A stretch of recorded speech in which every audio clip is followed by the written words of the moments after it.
clapping. We got all kinds of sound effects going on here. Good evening. This is the Michigan Team Rivalry Show brought to you by Rise Window and Door. More on that later. My name is Cliff, as you can tell by the handy little tag I have in the corner of my screen. And Mac is MSU equals whiny crybabies.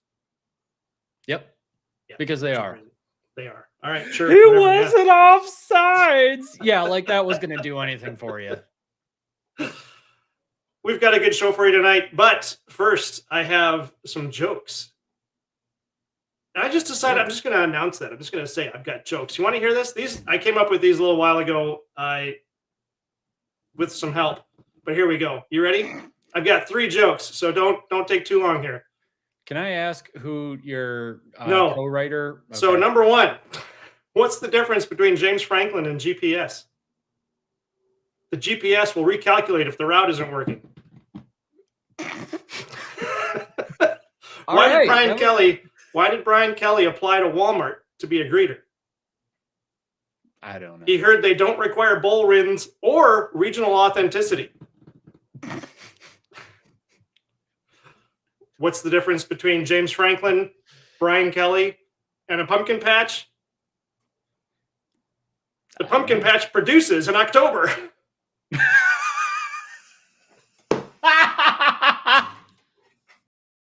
Good job by J.J. McCarthy. Take the handoff. Alec Manis is going to throw a pick. They give it to Cora. Up back. Cora. Touchdown, Wolverine. Roman Wilson does it again. Boy, finds some daylight. He's got some speed and some blocker. Outside. Turns the corner. Blake Cora down the sideline. Looking over the middle. Caught. Touchdown, Wolverine. McCarthy extends the play, now using legs. McCarthy a first down. Yay. Very good. Those were pretty good. That wasn't bad, right? Okay, no, so yeah. Got me. I used Microsoft Copilot, but Mm-hmm. Copilot couldn't quite get there, so I had to make the jokes work. Well, of course. Yeah. But we got there. Yeah. Good evening, everybody. I know there's some people out there in the chat. Let us know how you're doing and what you're looking forward to this weekend in the college football games that are happening all this weekend, all over the place, all over the country. Yep. In football stadiums that you have seen and have heard of. This is the Michigan Team Rivalry Show. As I said before, thank you for all of our viewers. We actually, for all of our subscribers, we actually hit another milestone. We are at 2,310, which is really awesome. We thank you all for subscribing. It just makes us feel good. I think it makes us feel good. It's awesome. It's free. I didn't realize that was a milestone. It is. I don't think we've ever been to 2310 before. Oh, I think well, okay. we were at 2309 for a while, but this is the most we've ever had subscriber-wise. But I feel like a milestone is like 2,500, and then 3,000. Well, all right, and then 4,000. Our goal is to get more than the voice of college football. Okay, eventually, someday. Maybe. I wanted to point out, I need to give a little explanation on what we do here. So our channel is normally a Michigan channel. We do videos during the week talking about Michigan, what's going on with Michigan. Mac put one out the other day that we all owe Sharon Moore an apology. You do. Very good video with a really hilarious intro. But on Wednesday nights, we bring on analysis from analysts from other fan bases, from other YouTube channels, so that you, the Michigan fan, can get a view of the rivalries across the Big Ten. We are Team Rivalry, so we don't want to just talk about Michigan. We want to find out what's going on out there. So we spend a lot of time talking about Michigan, but on Wednesday nights for this live stream, we bring on people from other franchises, which they should be. That wasn't my idea. If we had it completely the way I wanted to do it, we would only be talking Western Michigan football. All right. Well, obviously, there's nobody else that needs to be talked about. But in this case, we're going to talk about Michigan. Except that tonight we also have our Oregon guy and our Buckeye guy, Robin Benner, here tonight.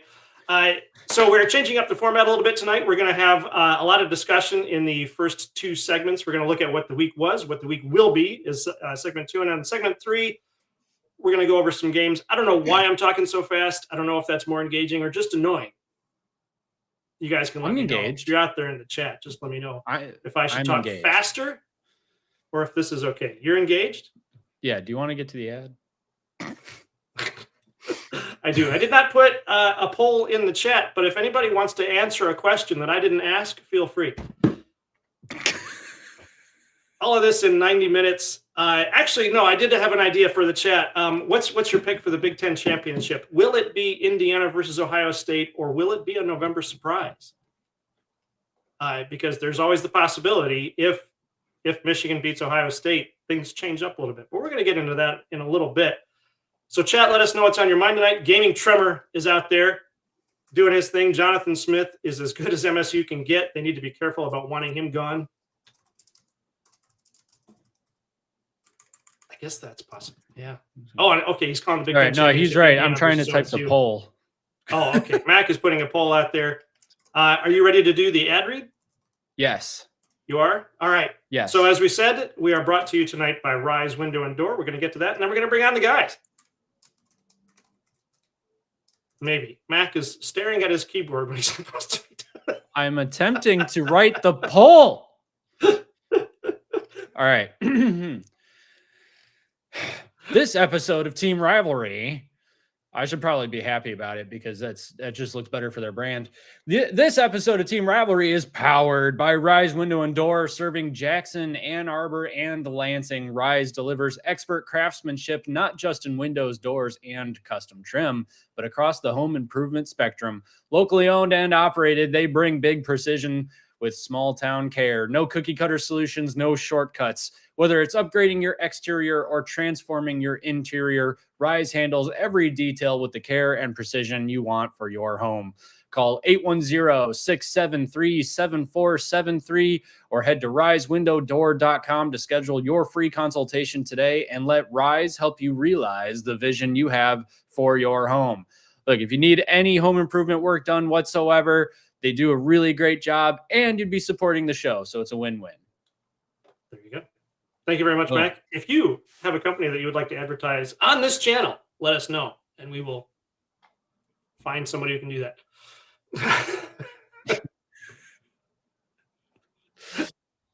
We're professionals all over the place. No, extremely. We try. We do a good job here. Occasionally. And I just lost my spot again. No, here we go. Oh, I want to do, okay, I'm sorry. Before I bring the guys on, I got to do a fantasy football update here. I actually won a game this past weekend.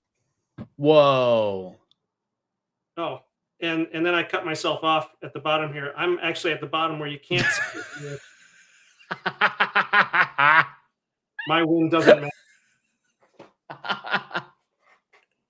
PT is still in first place with 8 wins. Mac, what were you again? Buckeyes are in shambles. Buckeyes are in shambles. You're batting 500 there. Nice job. I'm getting there. I need one more win to tie second place, and that puts me firmly in the playoffs.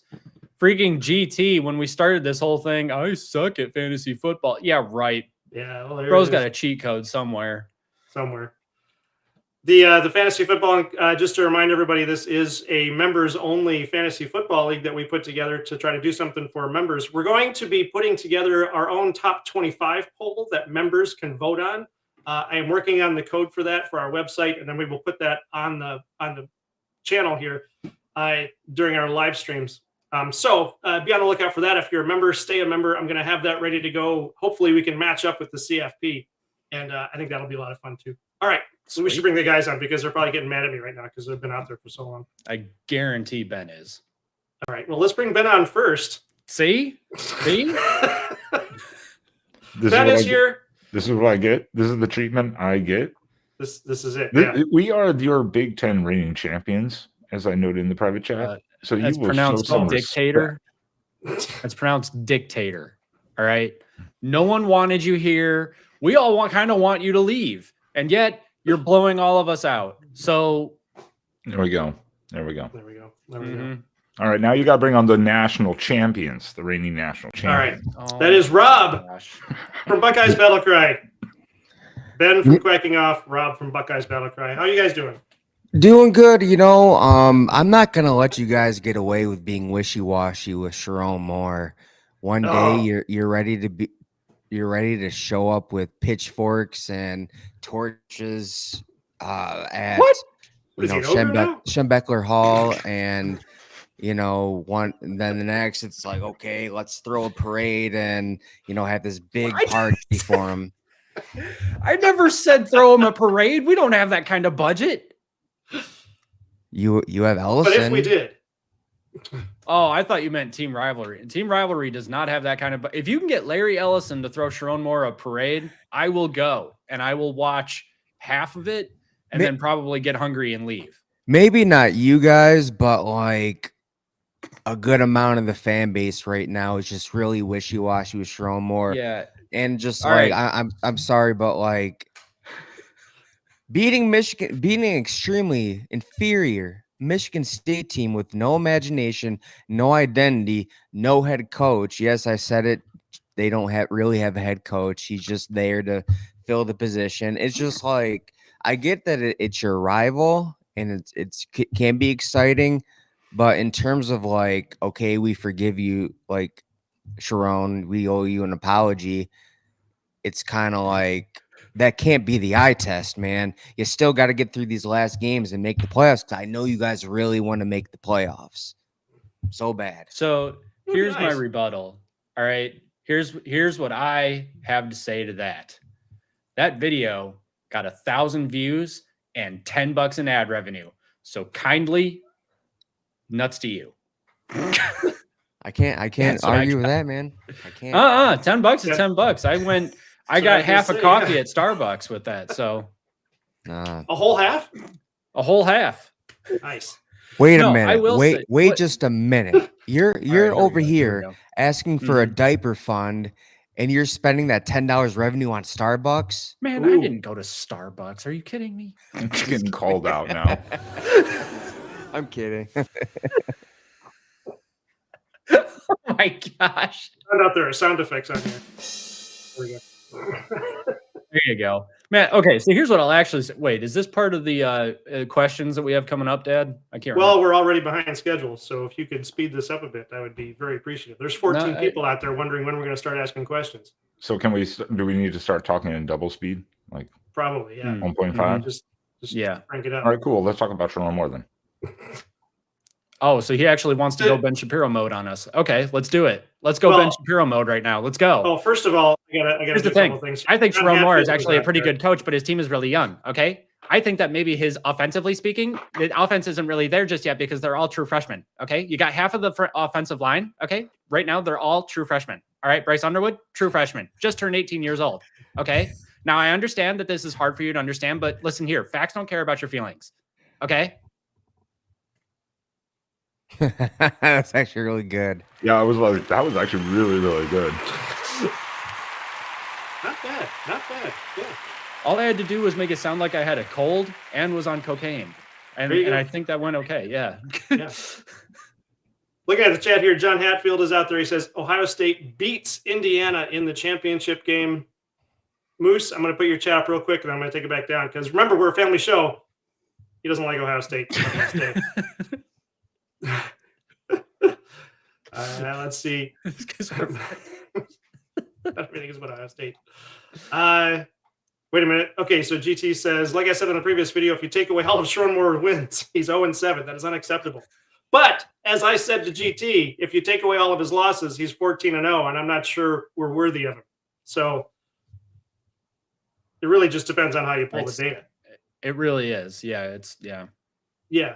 But okay, guys, I wanted to get into, like I said, we're changing up the format a little bit here. We're going to talk about some other teams that even the four of us don't have anything to do with, but we're going to talk about them anyway because we need to know what's going on around the country in college football. And the first thing I want to talk about is, of course, Brian Kelly. We have to talk about Brian Kelly. So Brian Kelly was fired. Oh, sorry. Hold on. Don't jump the gun on the question. Settle down, Rob. Brian Kelly was fired. Does LSU recover this season? Was it a good move? And where does he go? Rob, go ahead.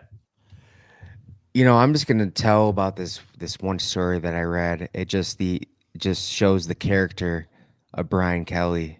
So when Matt LaFleur, who's currently the Green Bay Packers head coach, and Robert, I think it's Saleh, or whatever. He's the 49ers defensive coordinator. They were assistants for him when they were at Central Michigan. And, they're like, oh my gosh, we're invited to a Christmas party at Brian Kelly's, big, like giant mansion or whatever. And it turns out that they found that they were on the work list as doing valet. And so they were shoveling snow all night, moving cars, cold as heck out there. Mount Pleasant get really cold. And I mean really cold in the winter. Yeah. And they're just like, you know what? When we get higher up, we're not gonna treat our assistants like that. And just like, dude, like Brian Kelly just seems like he's just not a good person. Just after reading all these foreign players telling stories about the coach and how he's not very personable. He's possibly the worst human being ever. Malik Neighbors actually did a TikTok video of someone kicking rocks literally after he got fired. But other than that, like, I think it was time for him to go. It's just like Brian Kelly, he's a dick. And in order for that type of that personnel mentality to work, you need to win a lot of football games. That's probably why Michigan players didn't mind Jim Harbaugh, or Alabama players didn't mind Nick Saban, or Ohio State players didn't mind Urban Meyers, because they were dicks, but they won ball games. It made the coach being a dick worth it. So it's just like when you get to LSU and you bring that type of mentality, but you're not like this consistent winner and you're on the downtrend instead of the uptrend, it's just like, I can't stand this dude. Our team sucks, but our coach sucks even more. He needs to be gone. So I think it was the right move, and I will admit that I was wrong about Brian Kelly. I thought, we were talking about, who's the name? Brandon Walker. Brandon. He had the guy from the Mississippi State fan from Barstool. Oh yeah. Okay. He had the same opinion that I did when, Brian Kelly left Notre Dame to go to LSU. Okay, he was able to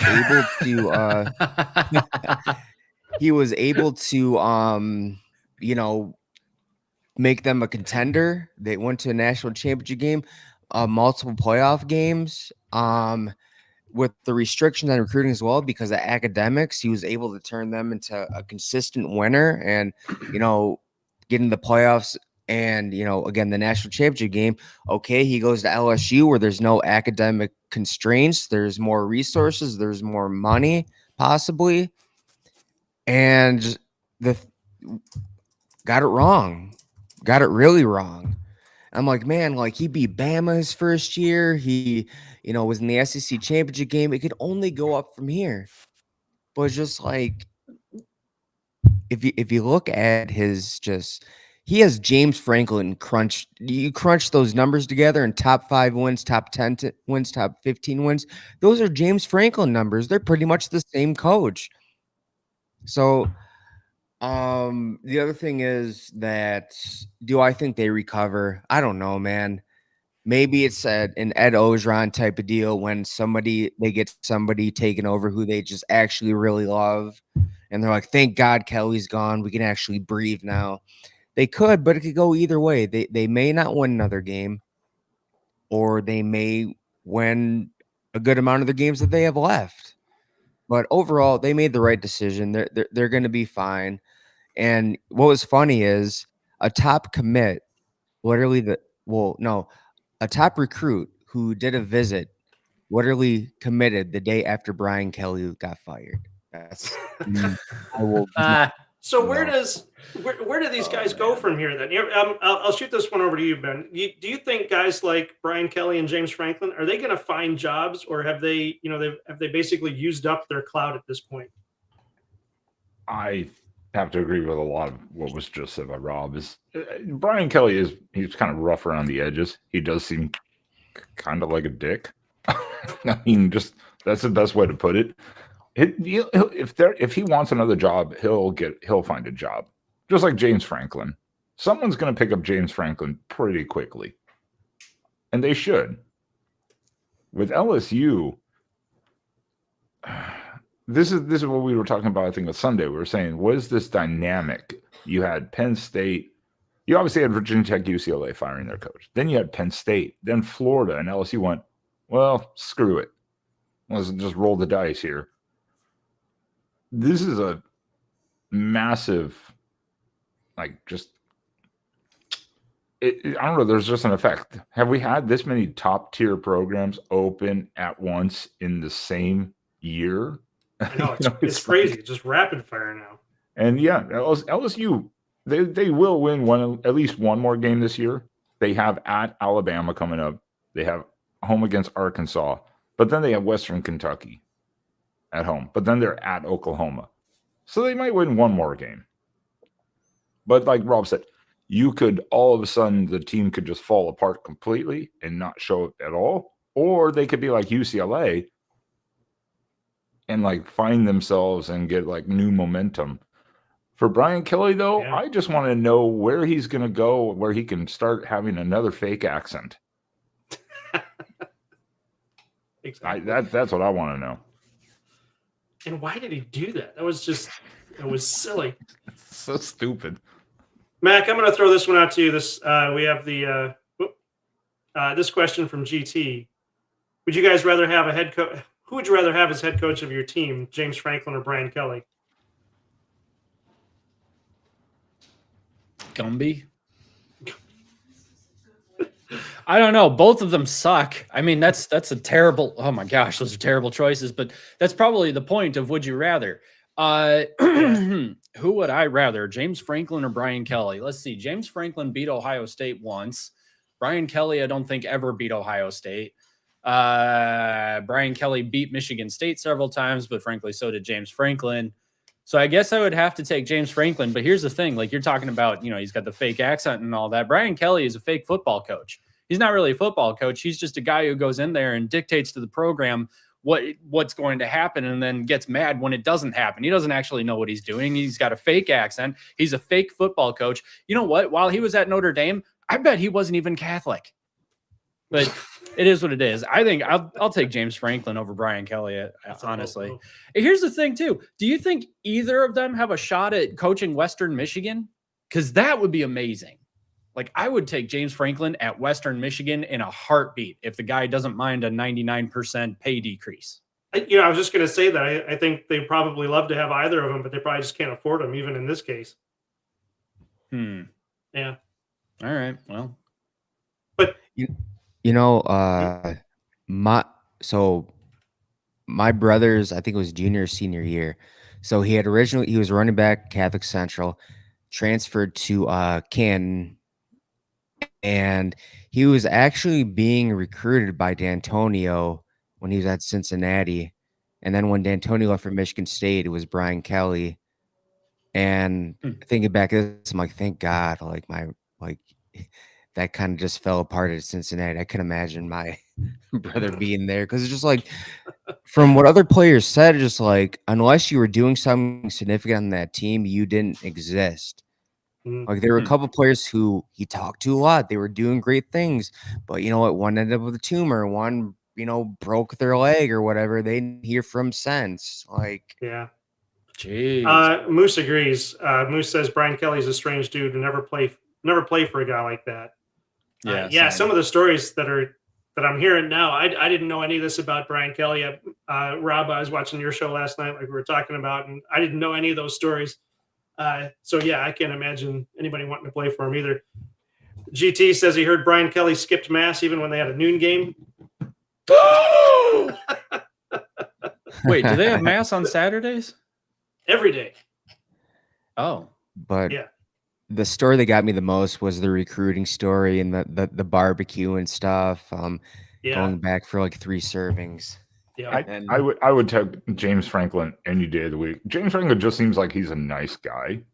At least he's not at least you know who he is and what he stands for. Brian Kelly, I've never been able to figure that guy out ever. Right.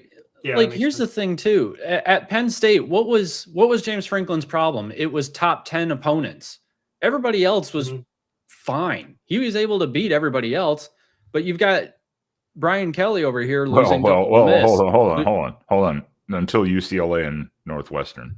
Hold on. Well, Just yeah, thinking all that. right. You got me there. That's my bad. But by then he had already lost the locker room. Yeah. Anyway, well, that's not good either.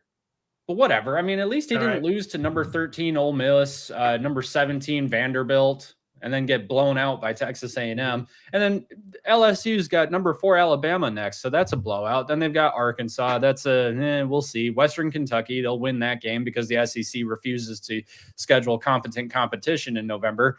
But then they've got number 18 Oklahoma, which I guess is also in November. But yeah. Well, let me scheduling FCS. I want to bring things a little bit closer to home here. The next topic is Iowa. Should Iowa be ranked? This is the question going around. I'm checking their schedule. Iowa is once again proving to be the kings of the West Division. If the West Division of the Big Ten still existed, they're still beating all of those teams. And if we still had divisions, they'd still be going to the Big Ten championship. But now that we don't have divisions, they're not. Nevertheless, they are 6-2 and winning the games they're supposed to win. Should they be ranked? Mac, I'm going to start with you on that one. Should they be ranked? Yeah. Their only 2 losses are against number 16 Iowa State and the number 11 Indiana. And Indiana's number 2 now. Should be number 1, but they're number 2. And they only lost to them by 5 points. And, oh, wait, I'm on the wrong page. But whatever. They still lost to them by 5 points. I was looking at I thought that data. That was wrong. I thought Iowa's quarterback outplayed Indiana's quarterback, actually, but I'm just on the Iowa page, so it only shows Iowa. Whatever. Anyway, yeah, I mean, Iowa should be ranked. I mean, and they still have a shot to get ranked. The problem is that if they lose to Oregon, they're out of the CFP because they still have number 23 USC after that. So they've got a couple of chances here to get ranked, but they should already be ranked and be in CFP conversations. But they're not because they have the stigma of Iowa. That's my point. Ben, you're the newcomer around here. Do you think Iowa should be ranked? I mean, I would think so. I mean, we just had this. I had that meltdown on Sunday night about why Notre Dame was 0-2 and ranked. So why isn't Iowa ranked when their losses are decent losses? I mean, the Iowa State one's not aging well right now. That one's not looking as good, but it was only by 3. But losing to Indiana by 5, and then you are actually blowing out some of these other teams. 41-3 win over Minnesota. That's pretty good. That's usually like what I would think it would be like a rock fight, you know, like a 5-3 type of serious game. Points this season. Yeah, so I don't know why they're not, but this season has been weird. There are teams where you're like, why is this team ranked? Why is this team not ranked? Mm-hmm. I don't know what the voters are watching or who. I don't get this year, but Iowa should be ranked.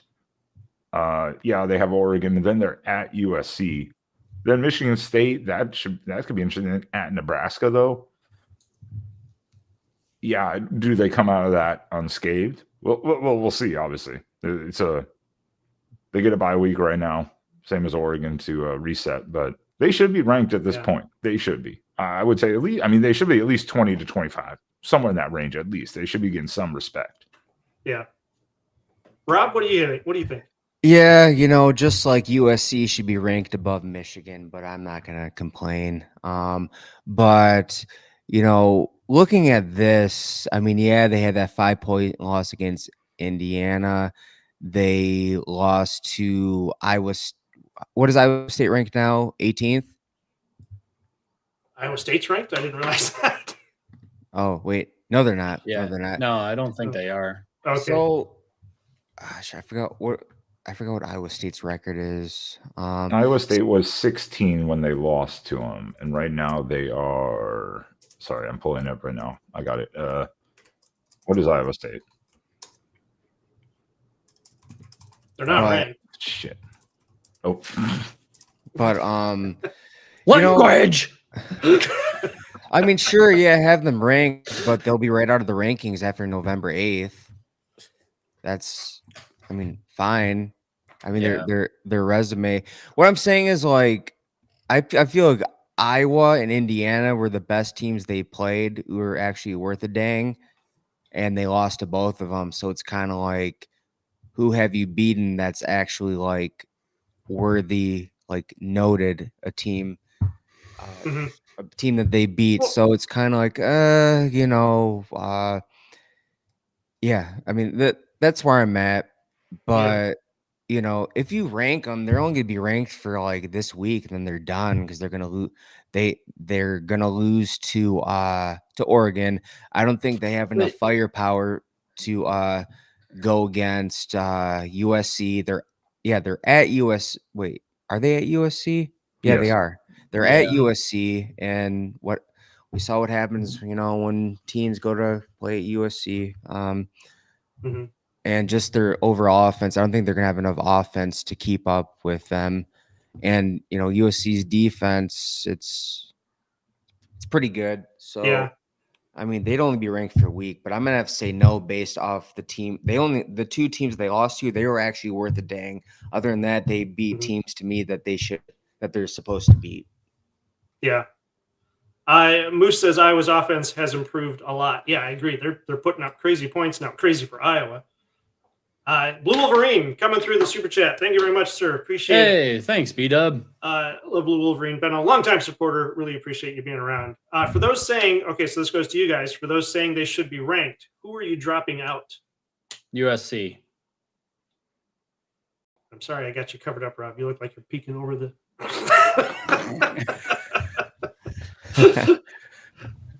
I'll pop it out here. So who would you drop out? So Mac, you said USC. Rob, who would you drop out? Well, okay, put Iowa not up there. actually, not actually. I think probably Utah's got a couple of good losses.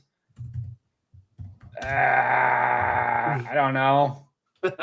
Ben, what do you think? I don't know. I'm looking at the rankings right now because I really hadn't been paying attention. You know what? I would take out. Ooh, man, I'd take out Utah.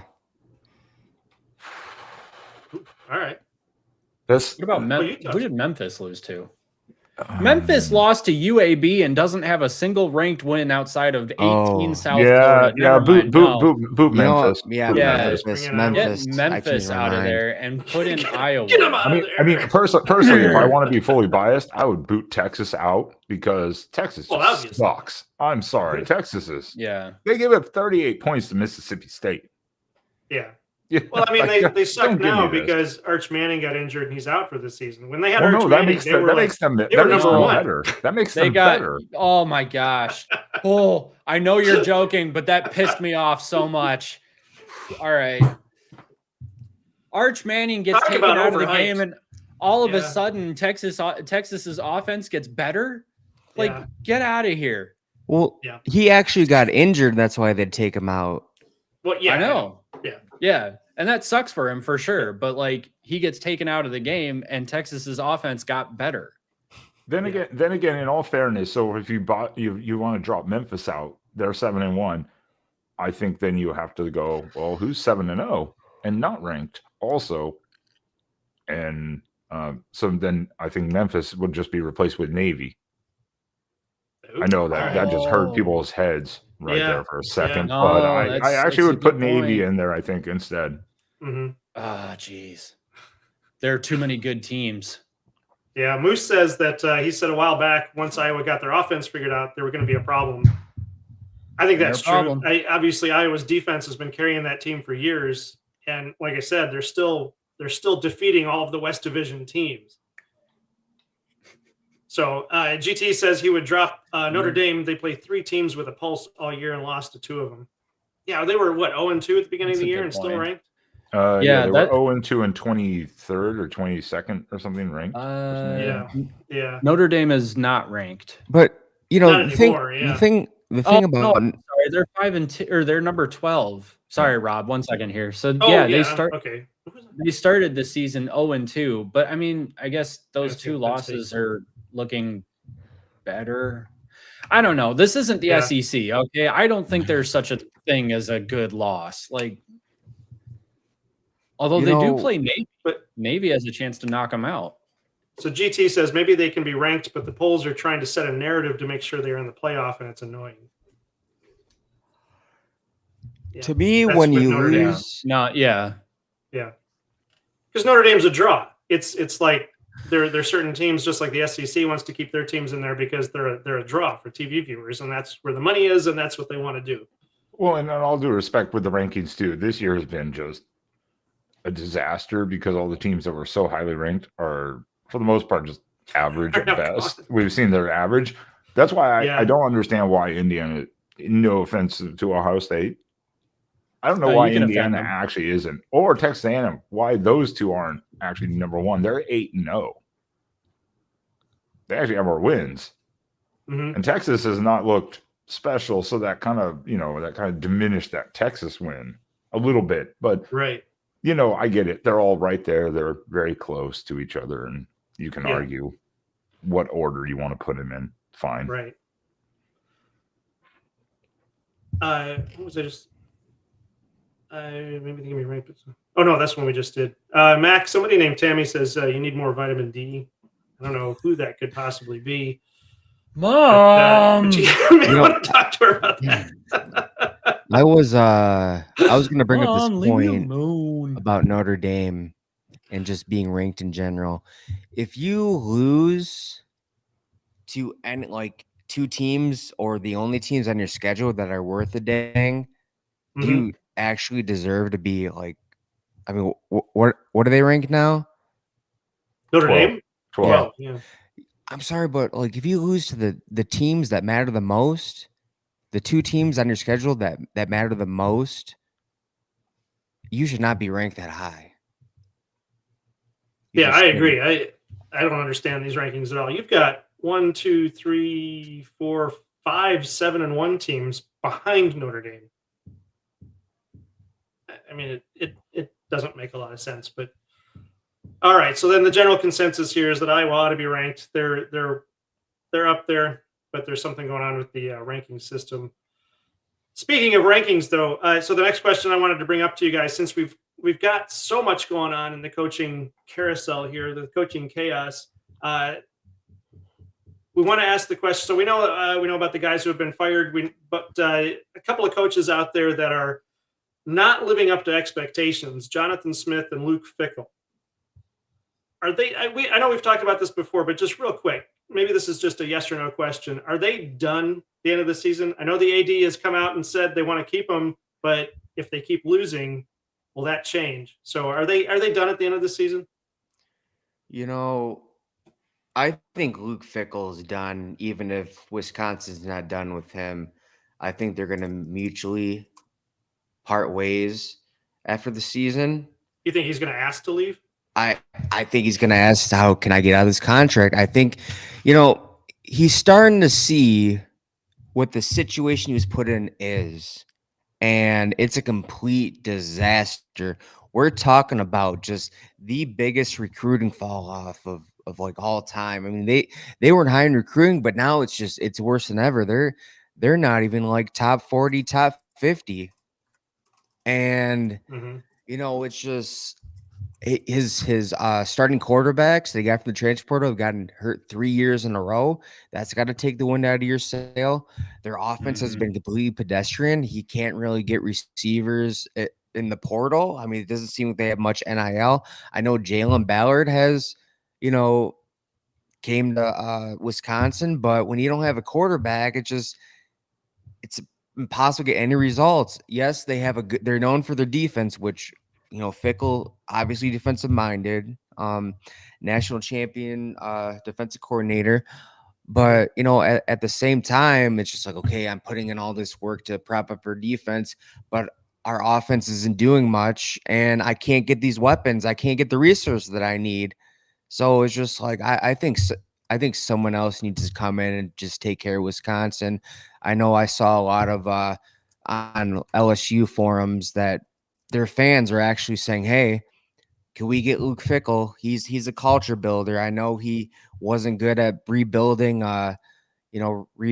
Wisconsin. We're not asking for a rebuild. We're asking someone to, continue the make the culture better at LSU. Not what Brian Kelly had, but and they have the talent there, they have the resources, and just look at Cincinnati. I mean, it worked out there because recruiting and coaching and I guess resources, but man, that Wisconsin position, it's gonna take a miracle worker to do that. But in terms of John, go on. Sorry, I was just gonna with you talking about Luke Fickell. It's a complete culture mismatch and offensive philosophy mismatch between what Luke Fickell is trying to do and what Wisconsin has traditionally done. Wisconsin, Michigan, and not really Ohio State as of the past 15 years. What am I trying to think of? Like Wisconsin, Michigan, Iowa. I mean, that's smash mouth, run it down your throat football. Okay. That's not passing it all over the field and pretending like we're the Pac-12 where we can score 100 points a game. And that's okay because we don't play defense. This Pac-12 hate speech. I am so sick of you and this hate. You are a lesser conference and you know it. And that's why you don't exist anymore. Anyway, where was I going? Oh yeah.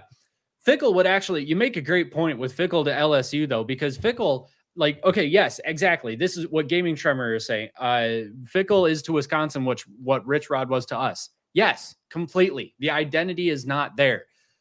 That identity could absolutely work at LSU, though. There shall be no Pac-2 slander on this channel. Wow. Yeah, I thought we were buds. What the heck? But no, I think that type of philosophy would actually work at LSU because that's kind of what Ed Orgeron did. I mean, oh gosh, what was his name? The quarterback. He's playing for Cincinnati now. Oh my, Burrow. Burrow. Yes. What is his first name? Jacob? James? Joe. It was a J name. I was going to get there. Joe Burrow. I mean, he's probably one of the greatest college quarterbacks ever. This is how we get viewers, right? It is, yes. Our goal is to be the Jerry Springer of college football shows. But yeah, I mean, he was throwing it all over the place. I think there's actually something to that. Take Luke Fickell's offensive philosophy down to LSU. I feel like that would actually really work out for them. And the defense as well. Yeah. And the culture.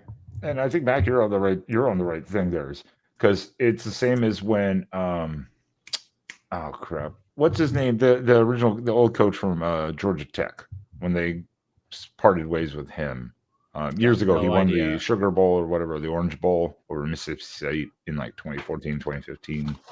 Man, I don't know. What's his name? Legend, but what's his name? He was running the triple option. John Legend. No, he was running the triple option with Georgia Tech, and then when they parted ways, they tried to change the offense, and it takes. So you got Brent King, Jeff Collins, Paul Johnson. Yeah, Paul Johnson. It takes a long time to change an entire offensive philosophy. So Wisconsin was under Bielema, especially, and Christ were just I formation, power run. Run it down your throat. That was what they were. Yeah. For the most part, outside the Russell Wilson year, for the most part, that's what they were. So. Oh yeah, right. Yeah, that's true. That's a good point. But with Fickell, he was trying to change the offense. That's why he brought in the guy from North Carolina. He was only there for a year and a half, and they got rid of him. What's his name? Who wanted to do more of a spread option, kind of air raid style, and that takes time to change an offensive scheme.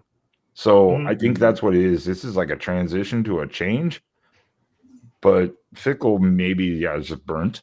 He's kind of burnt out. So maybe kind of a change of pace and bring in another guy that can finish the process, that transition. Yeah, it really looks like it. When you see Fickell on the sidelines, he looks defeated, just personally defeated. And I can't imagine it's going to be much longer. Like Rob was saying, that he's going to ask to leave. Mac, let me this to you. Okay, go ahead. And then I was just going to say, even when they had Russell Wilson, though, they still had Melvin Gordon, Monty Ball, I mean, they had some incredible running backs and incredible running games. Yeah, and but Russell Wilson added that passing game that you have. And again, losing the starting quarterback in Edwards week 1 really screwed up your season pretty much. I mean, like, obviously you brought him in for a reason. So losing him week 1, I mean, geez. Yeah. So, Mac, let me throw this one out to you. Let's say UCLA decides not to keep their interim coach. MSU and Wisconsin fire their coaches, and then Penn State's looking for a coach. Mm-hmm. If you were ranking one of those, if you got to pick one of those jobs, which one is the top of your list? Penn State. Who's at the bottom? Michigan State. Now, is that just because you don't like Michigan State, or do you think the Michigan State really is the worst job on that list? Can you say all of them again? I can't remember, because you had Wisconsin, UCLA, Penn State, MSU, UCLA, MSU, Wisconsin, and Penn State. Yeah. Okay. So here's the thing. I get it. I'm biased. I can't stand Michigan State. I wish they didn't exist. I would still put them at the bottom. They don't have NIL to speak of. Okay. They don't have a culture there anymore. The culture that Mark D'Antonio, their best coach ever, built was one of victimhood, honestly. And hats off to him. He did a great job of getting those players pissed off. They were 2 and 3 star rejects from other teams, and he took them and he said, nobody likes you, so go beat them. And they did. And they rubbed Michigan's face in it a couple of times, and that was hard to get through. But I mean, all the credit in the world to him for doing it, but that culture is one that's built on victimhood and anger. And I don't mean to bring politics into it. I'm being a little dramatic for emphasis sake or illustrative sake, whatever, but that's not sustainable. So now you've got, Mel Tucker comes in and he's all flashy and no substance. And Mel, and then he does the thing. Yeah. Hands. Anyway. And then you bring in Johnathon. And then you bring in Johnathon Smith, he's a good coach. He did well at Oregon State. He's a nice guy. He seems like he really cares and all that. He's completely checked out now, though, because MSU doesn't have the resources they need to come anywhere close to competing in this brand new Big Ten. UCLA's in California and has a big donor base, and they could get some NIL going. So I mean, they got Nico from Tennessee. Penn State has an incredible NIL fund.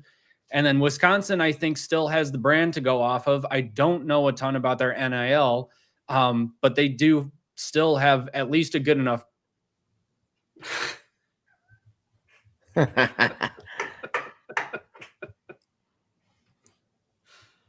Poor Mel.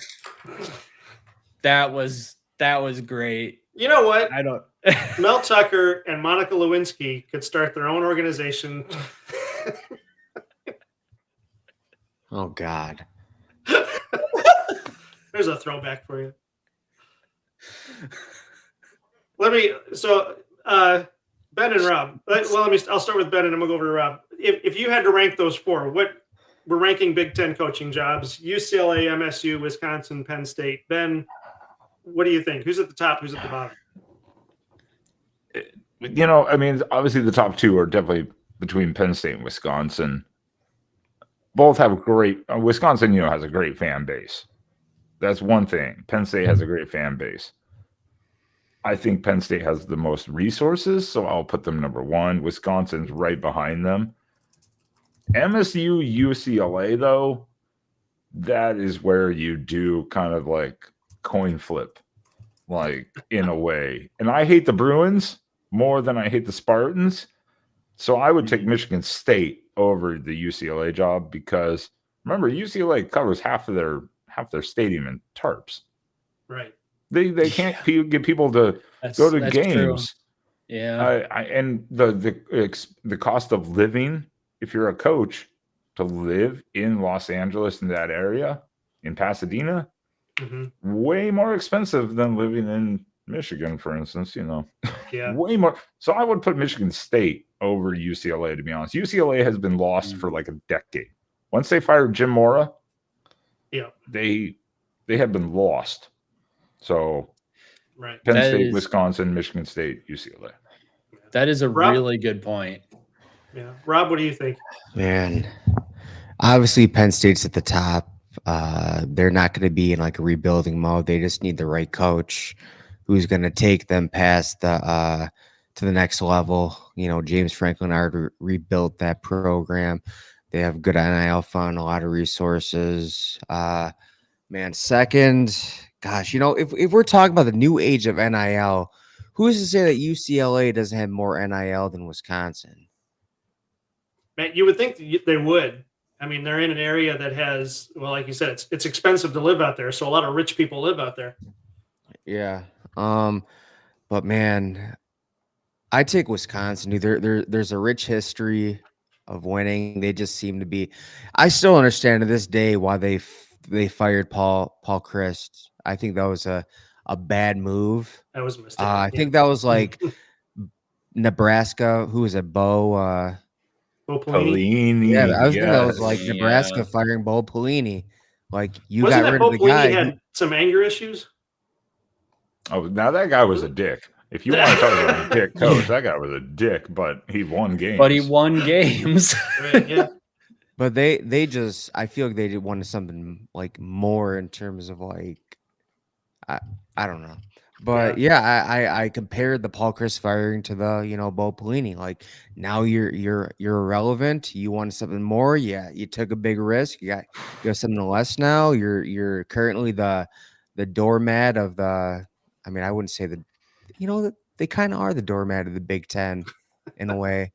They're the new doormat. They're the new doormat. Yeah. Yeah, they're the new. It's no longer Rutgers or Northwestern right now. Yeah. But all right, Yeah, I do because- Wisconsin. I do Wisconsin too. Now UCLA and Michigan State.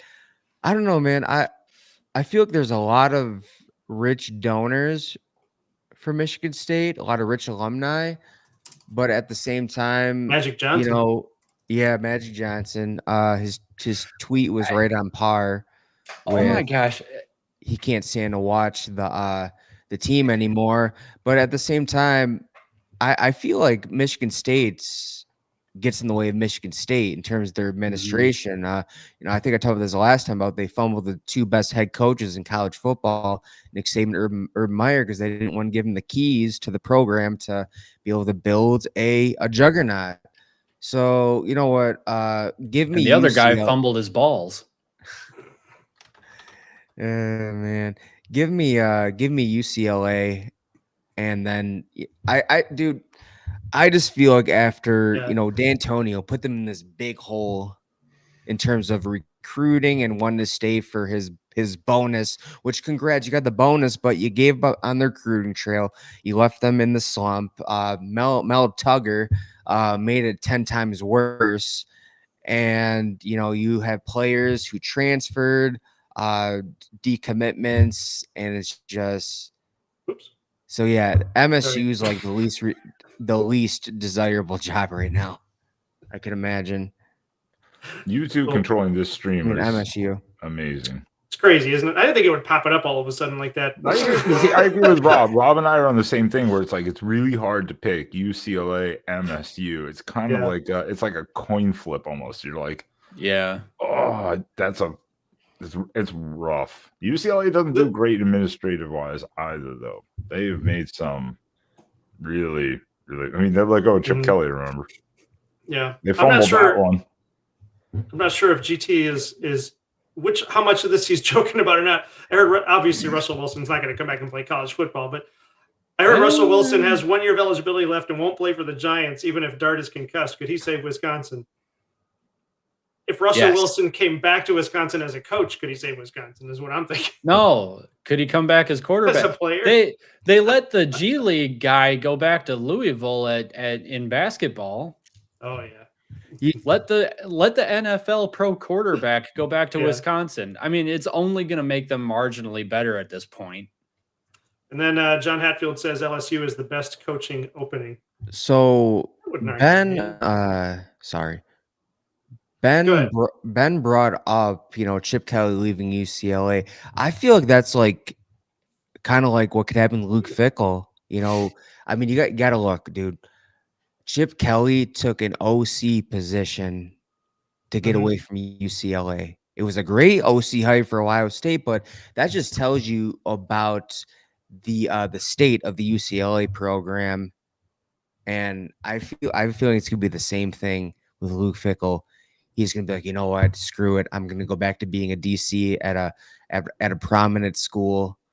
And you know, this is such a bad situation. It's somebody else's problem now.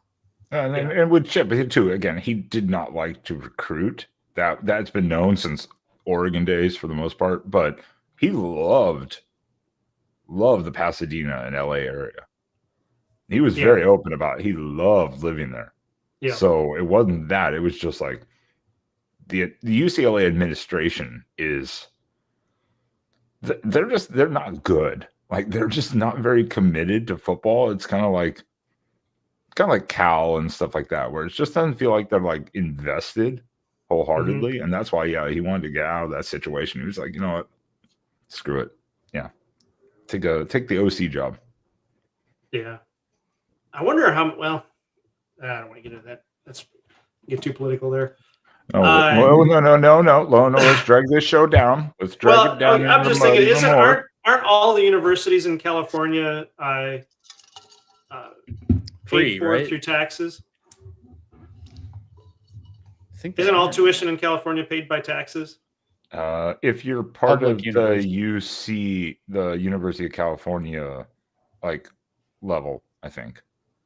You know, they have the Cal, Berkeley, UCLA. Yeah. If you're part of that California college system or whatever it is. So given that California is broke, I wonder if that has something to do with not wanting to maintain the football teams. It's got to be low on the priority list.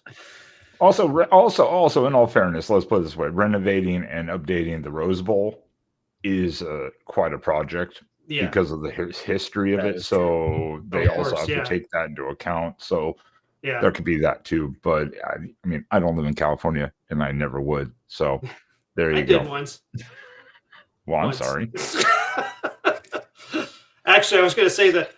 Speaking of prices going up in California, when I lived in Long Beach, just outside of LA in '94, I had an apartment that was a studio apartment that was $600 a month. I just checked on it recently, like in the last couple of months, and that same apartment is now going for $3,000 a month. I was going to say about 3,500. So 3,000 was actually that's a discount. Yeah, that's insane. Jeez. So, all right, setting that topic aside then, Mac, you wanted me to share this for reasons? Yeah, this is a thing that happened apparently. Just crash. Never forget when Oklahoma's pregame entrance didn't work out as intended. Yeah. Good. They just run into each other? Wait, yeah, they're just running into each other and it causes a pile up. I mean, this is a great way to get like basically your whole team injured before a game.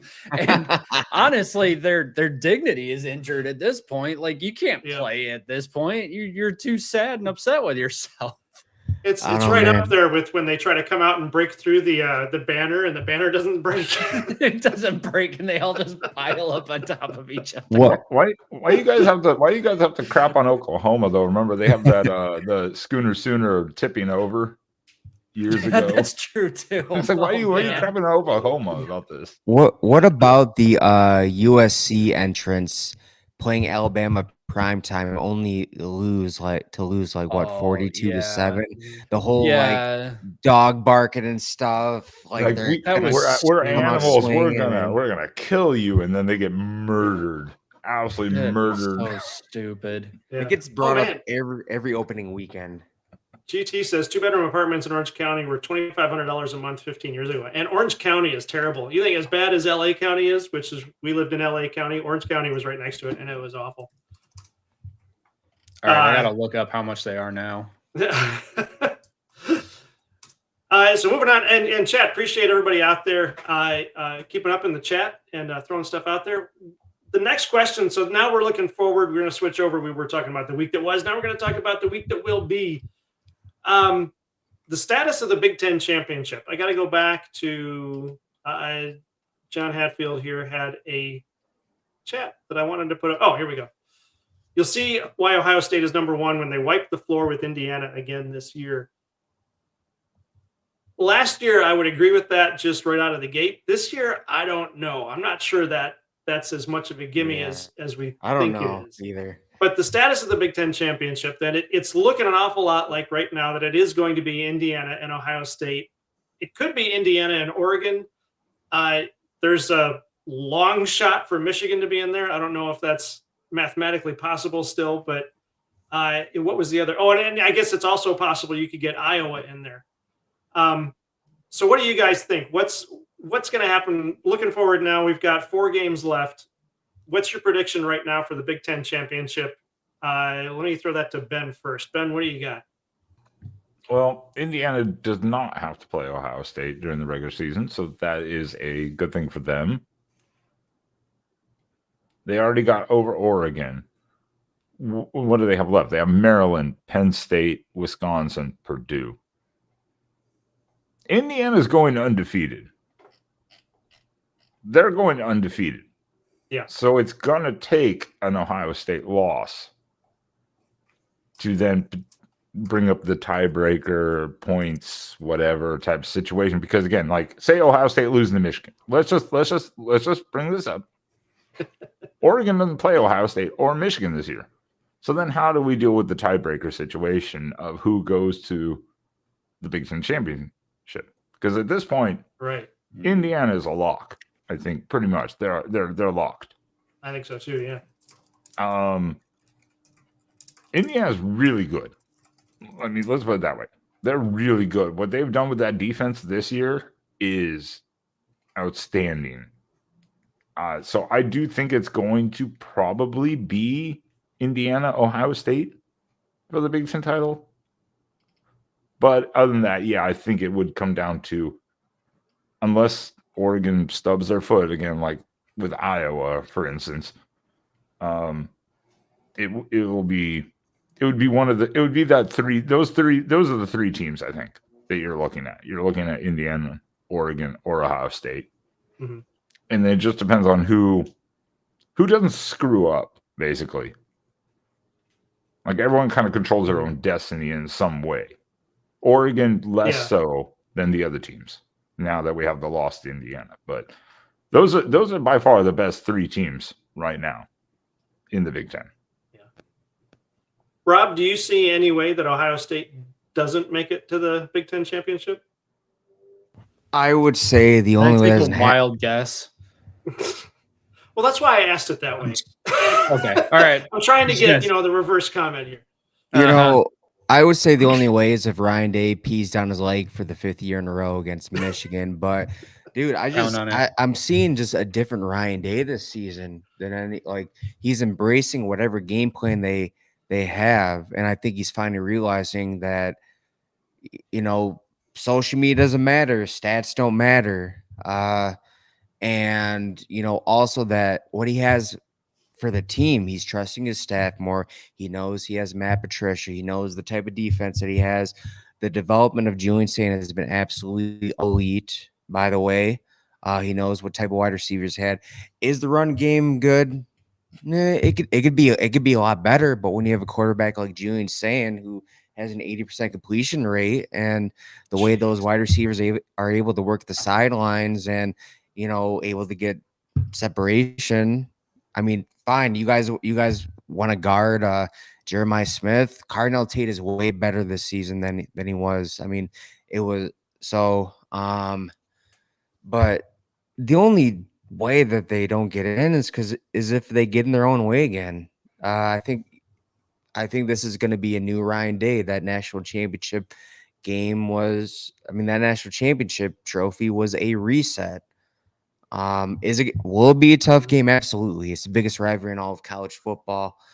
But, I'm not just come say, this is our year. Like every other Dallas Cowboy fan in the world. Lions fan. I'm going to come in with, a logical, as much logic as possible, and a logical analysis as possible.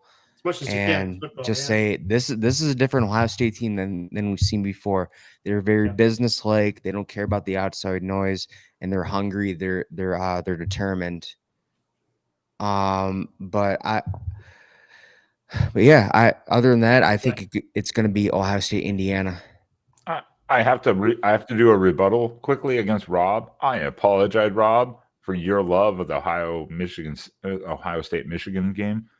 It is Oregon State. That is the best rivalry in college football.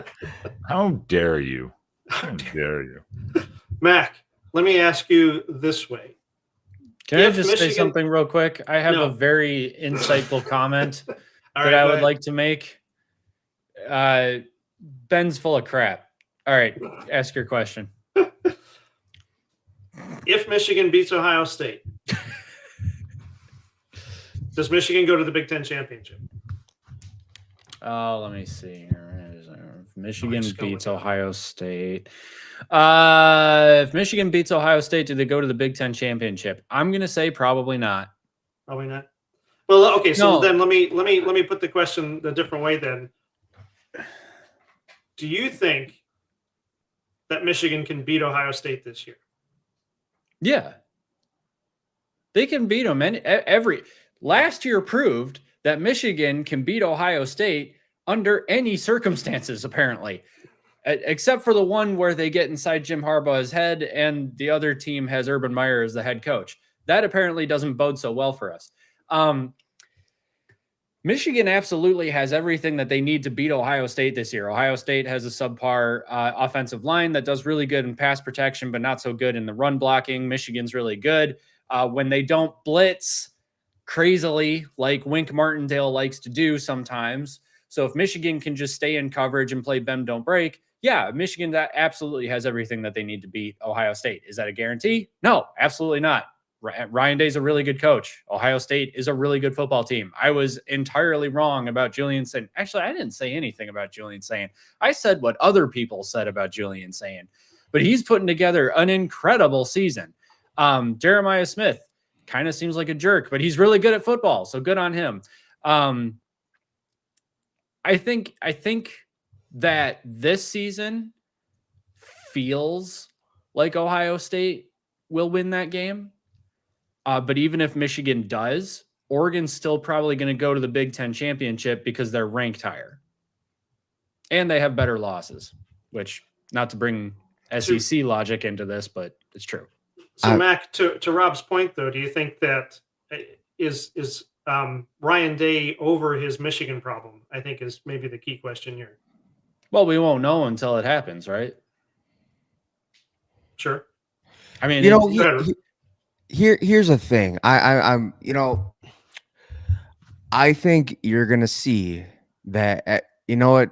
Go read the excerpt from that Buckeye Brotherhood. It explains everything, and it's what the Ohio State fans said. It's what the players said, that Ryan Day and staff wanted to beat Michigan at their own game, and it didn't work at all.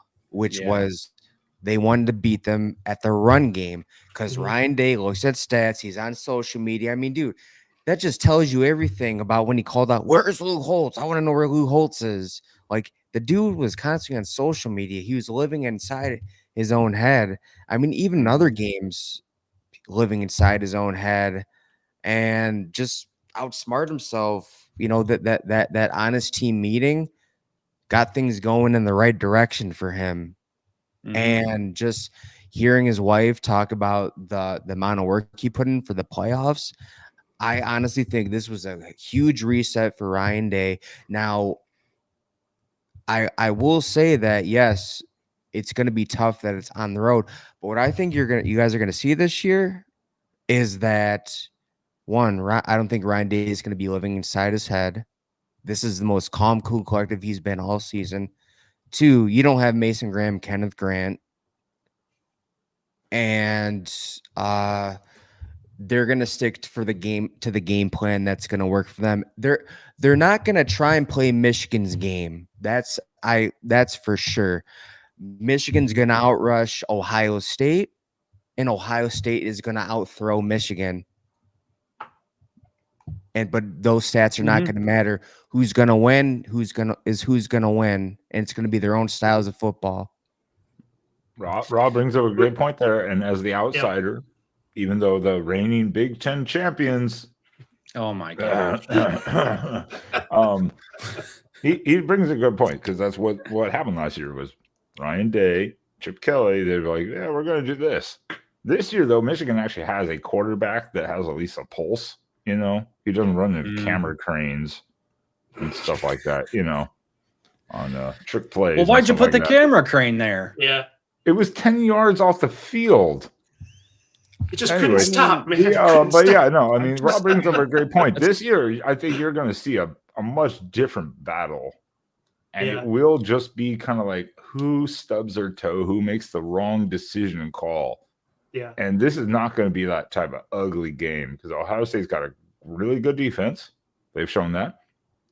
Michigan still has a good defense, but they have a better offense now. So, yeah, it'll just come down to who just makes the less mistakes in that game. And that will be a must-watch, because that will be for the Big Ten title game. And here's one more thing. I'm going to be really looking at that third down stat, because as of right now, Michigan is not that great at third down on offense, and Ohio State has been phenomenal. 19 out of 89 attempts giving on third down on defense. Whoever wins that battle is going to win this game. My expectation at this point is that I think Michigan wins out until they hit Ohio State. I think Ohio State punches them in the nose and finds all of the inconsistencies that have plagued Michigan in the first few games here. And I think Michigan, from what I'm seeing at this point, I think Michigan loses to Ohio State, and we have an Ohio State-Indiana Big Ten championship. And I'm wondering if Ohio State has been so focused on Michigan that Indiana will trip up Ohio State. That would be interesting to see. But I think Indiana's good enough to just beat them straight up. But anyway, you can just you're going to the next part. I don't think there's so much focus on Michigan. I think they're just handling one game at a time, very business-like. You know, one game at a time, 1 week at a time. It's hard to imagine that if you look at this team going into every single game, it's just like it's a team that I've never seen under Ryan Day. Right, and I would say that's true, except for what happened last year. Last year, I think, just throws everything into question, and it will until something more normal happens. But to that point, though, my next question to you guys, and then we'll get to some football picks. So this question will be shorter. I wanted to talk about Sharon Moore at Michigan. As we've talked about before, Sharon Moore is struggling to establish himself at Michigan. At least it seems that way. I know that there's people coming out with stats saying, "Oh, he's actually doing pretty well here and there." It's just you've got a young team trying to pull that together. Should Michigan trust Sharon Moore to rebuild that program, given the passing game struggles and the general offense inconsistency? Okay, so. Wasn't last year a rebuild year? You guys were saying yes.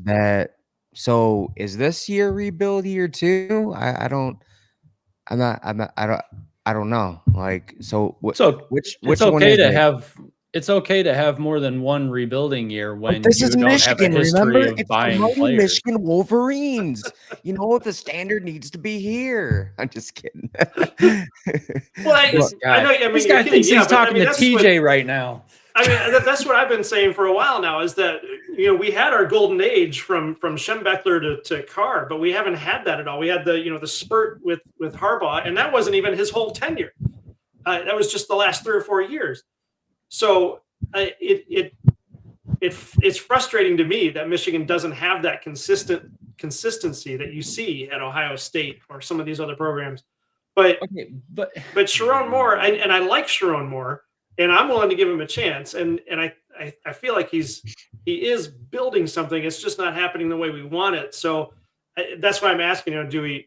And obviously we can't do anything about it. But are we willing to do you think that Sharon Moore has what it takes to build that program, or has he already proven that he can't do it? Here's the thing. They lost to Oklahoma. They lost to USC. Those were two of the teams on their schedule who are worth a damn that they lost to. They just beat up an inferior Michigan State team. I get that's their rivals, but still a really inferior Michigan State team who, by the way, we just ranked as the bottom tier job out of the three other programs who aren't doing that well. And so it's just like, man, I guess give him time. Mhm. Let's see what happens at the end of this season. Because if I'm thinking what's going to happen happens, I don't know how much the Michigan faithful will be happy. So it's kind of like I get that he finished the season out pretty well last year. Got the win against Ohio State, beat Alabama, but that was possibly one. I don't know why you guys hype up that Alabama win. That was one of the worst Alabama teams since Nick Saban took over. But A lot of it has to do with the 3 wins in a row after a rough season. all right, well, Yeah. and so I don't know. I just see how the season plays out, but from what I've seen, I'd have to say that he's at a big time school that maybe he's just not ready for. Maybe he needs to go to a lower program and work his way up. I mean, dude, there's like a dime a dozen that actually make it at big time programs, having it their first gig and no other head coaching experience at all. Dime a dozen. It Right. doesn't happen. Doesn't happen every year. I mean, Well, and at this every point, so. Cignetti has set a standard too that you can rebuild a team in 1 year. But that's an outlier. Maybe, but it happened. Well, So I mean, if it happens, it happens. yeah. But Ben, what do you think? What from your perspective, what are you seeing from Sharon Moore?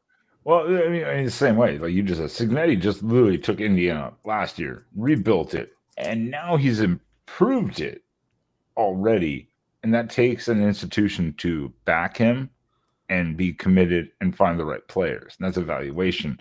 And I think what Rob said too is maybe Sharon Moore's not quite ready, but at the same time, I'm not going to throw him out and be like, yeah, no, he's terrible. It takes time. Remember, after for instance, I can equate to this. Chip Kelly left. They promoted the offensive coordinator and Mark Helfrich. Second year, went to the national title. Well, 2 years later, he was fired because it was abysmal, absolutely abysmal. Thanks, Brady Hoke, and your 4-3 defense. Thanks for that. You're welcome. Yeah, thanks for that one. But I don't give. I think with bringing in Underwood, he's not trying to put a young quarterback in a bad position to make him feel miserable, because that can demoralize a young player. So even if you lose those games, don't put him in a bad position. So I think you have to see, like what Rob said too, look how the rest of the year goes. And then do you see a future? Do you see how the potential of the growth can go, especially with Bryce Underwood, like year 2? So I think he's fine no matter how the season goes, because they did bring in Bryce Underwood. I think that's kind of like your key player that you can establish yourself, just like any football team. When you have a good quarterback, and especially a true freshman, hey, true freshmen make mistakes. That's just part of the game. It's going to happen. Yeah. So Mac, you did a whole video on this, but do you want to give us your 30-second pitch on Sharon Moore? Yeah, I mean, the way I see it with Sharon Moore is I understand that 2024 sucked, but it can be easily explainable. Okay, Jim Harbaugh left late in the coaching cycle. I think Sharon Moore always should have been the secession plan, but it doesn't seem like that was set in stone, according to Ward Manual. So Jim Harbaugh leaves late in the secession plan. We didn't know whether or not JJ was declaring for the draft until it was too late. And then at that point, it's too late to bring in a transfer portal quarterback. And so you're stuck with Alex Orji and Davis Warren, who are both, I will have no slander of either of them on this channel. Who? Best freaking dang quarterbacks Columbus ever saw in 2024.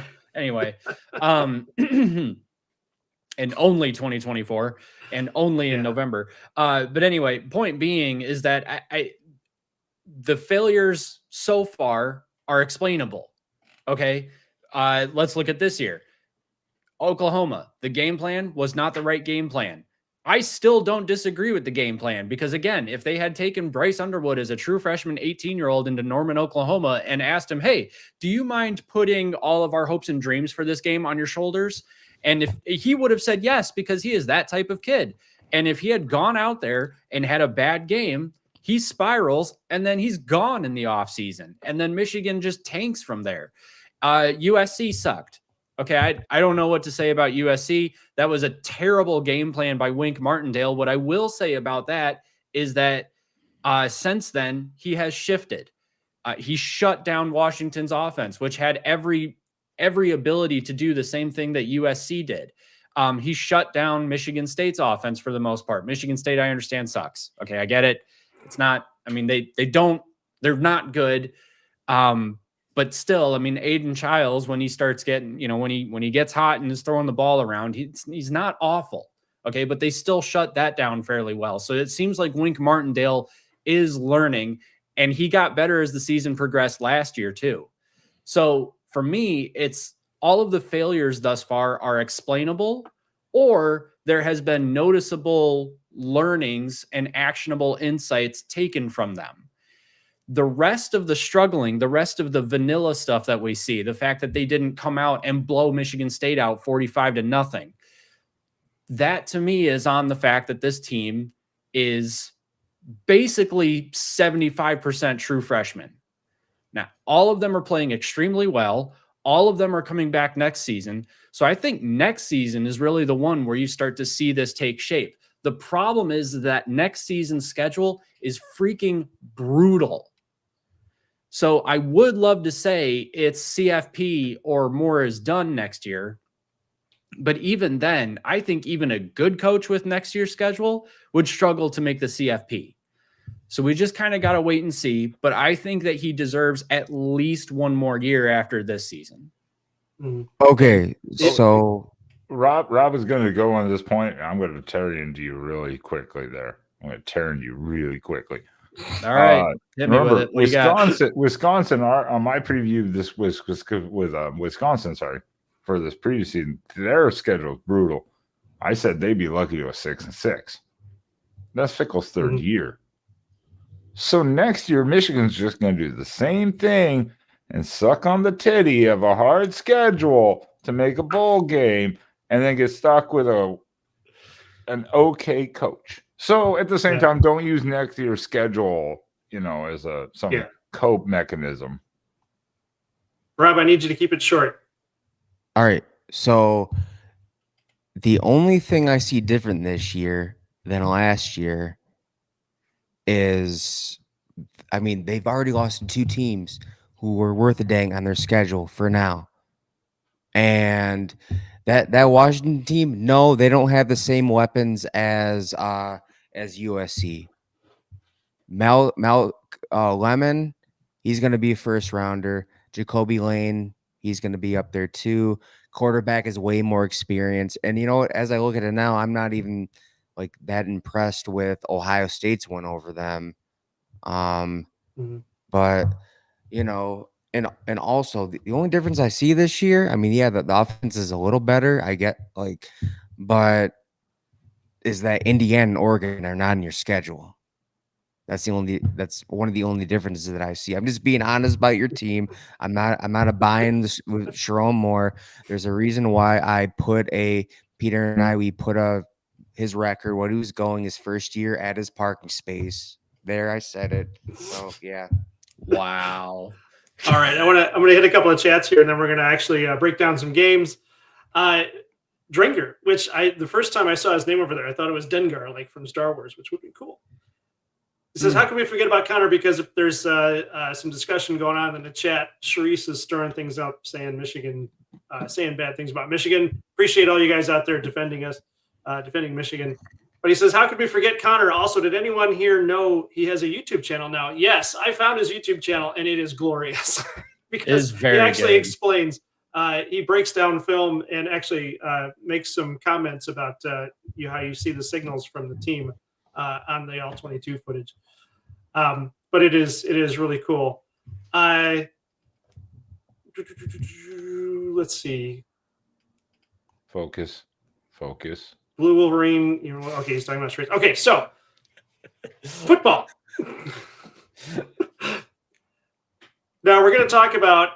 Actually, the first thing I got to point out is here's where we stand on our Pigskin Showdown. Mac has 16 wins, 4 losses. Rob, on the other hand, has the 83% win percentage. So, however you guys like to play with your stats, that's how that's working out right now. Mine are better. I suck. Huh? Oh my. Mm-hmm. So Mac, let me ask you this. Oh my God. If there's 18 questions on a test and you have 20 questions, okay? Let's say you get more questions wrong and I get the most questions right. Does it matter how many questions you got right just because you had one more, or does the percentage matter? No, it matters how many you got right, because by the way I graded when I was a teaching assistant, I gave points per question. So, if you got more questions right because you were given more questions, you got more points. And at the end of the semester, I would give you your grade. Now, chances were you got an F anyway, because I think college students are a bunch of freaking morons. But there you go. All right, here we go. Game 1.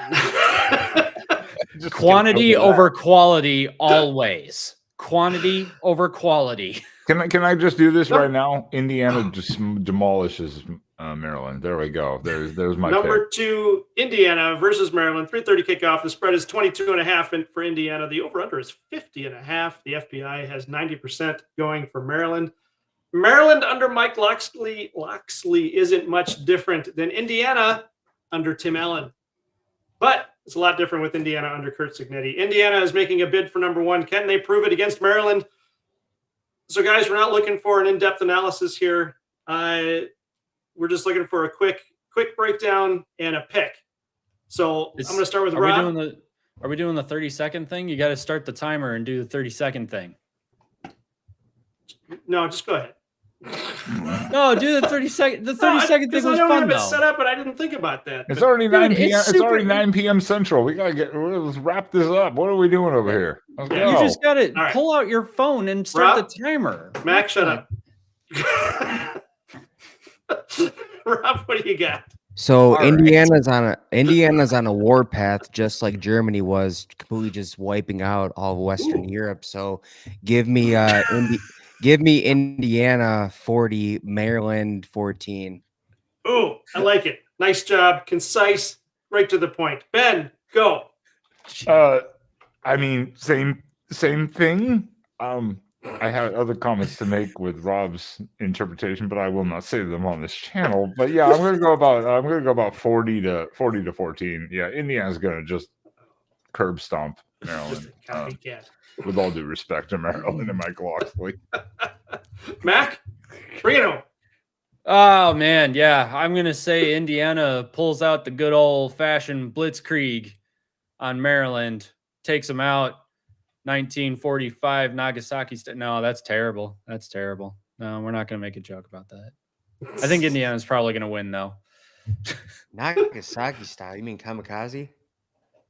No, Nagasaki was one of the places that got bombed. I should have said my Sunday show is bad. Yeah, that was bad. Right, I apologize. It's getting dark here.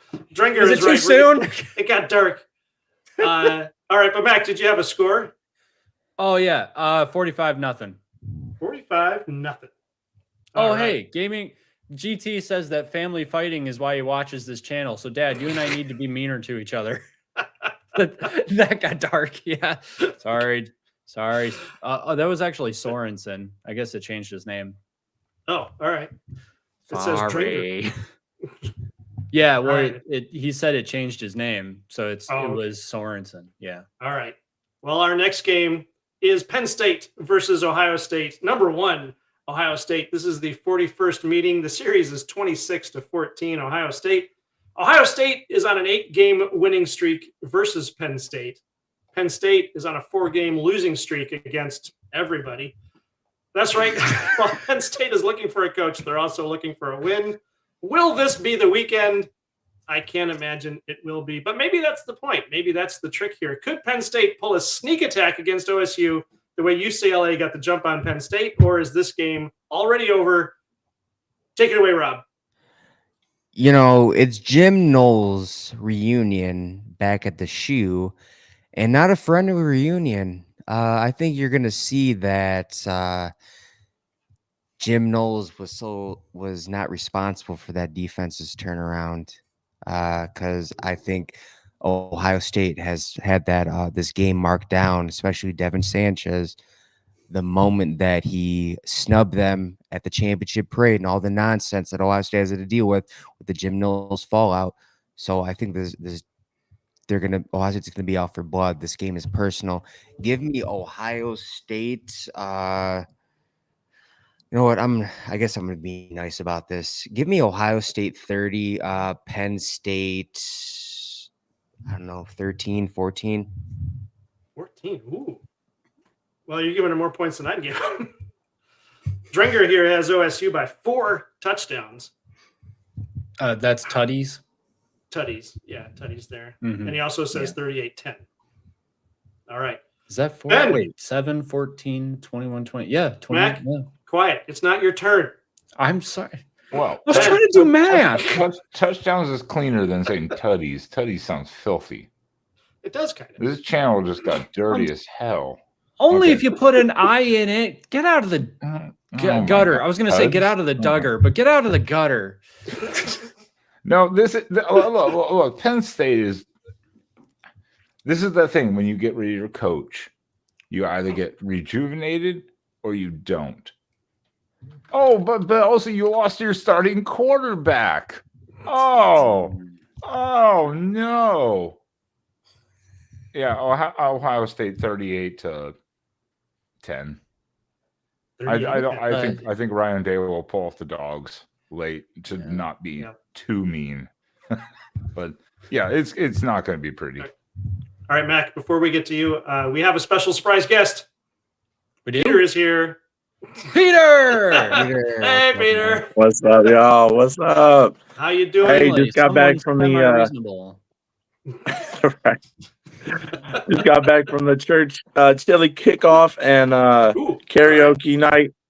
My chili did not fare well, but there were lots of amazing chilies there. So, Dang. So, Peter, real quick, who do you have for Indiana, Maryland?